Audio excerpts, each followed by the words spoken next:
आप लोग जानते होंगे। सब ठीक है भाई साहब। तो आज भाई साहब 2 मिनट बस मुझे दीजिए, आपका टॉर्क मैं खत्म कर दूंगा। समझते हैं टॉर्क क्या होता है? बराबर देखते हैं।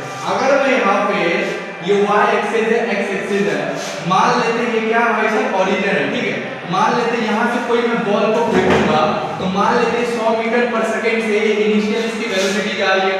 अब सबसे पहले हम लोग ये चीज देखते हैं कि अगर मैं इस ऑब्जेक्ट में फोर्स लगाया तो इसमें 3 चीज मुझे देखने को मिल रहा है कि सबसे पहले मैं इसमें फोर्स में लगाऊंगा, ठीक है। अगर देखिए सिंपलिटी फॉर्म में अगर समझने की दौर है तो यही है। अगर ज्यादा लंबा है तो उसमें वीडियो जा रखा है। यहाँ पे क्या लगा? फोर्स लगा। उसके बाद फोर्स में क्या चाहिए?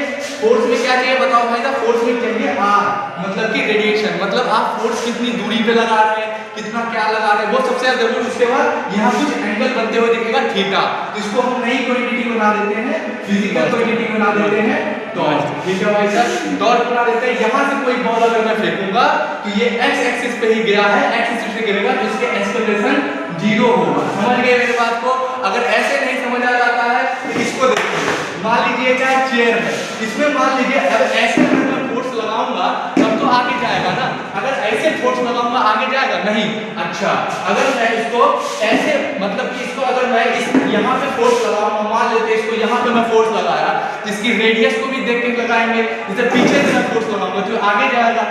अगर मैं इस तरीके से, मतलब एक मेनली अगर हम लोग देखें कहीं भी अगर हम लोग लगाए, रेडियस को बिना इग्नोर करें तो क्या होगा? ज्यादा मेहनत लगेगा, ठीक है। जैसे इस पंखे का मैं देता हूँ एग्जांपल। पंखा, आप पंखे के सेंटर में से छुएंगे पंखे को तो पंखा रुक जाएगा चलता हुआ। अगर साइड में से छुएंगे तो नहीं रुकेगा। दिस इज रेडियस और उसमें थीटा भी लगता है। This is the called of a torque. समझ गए मेरी बात को? ठीक।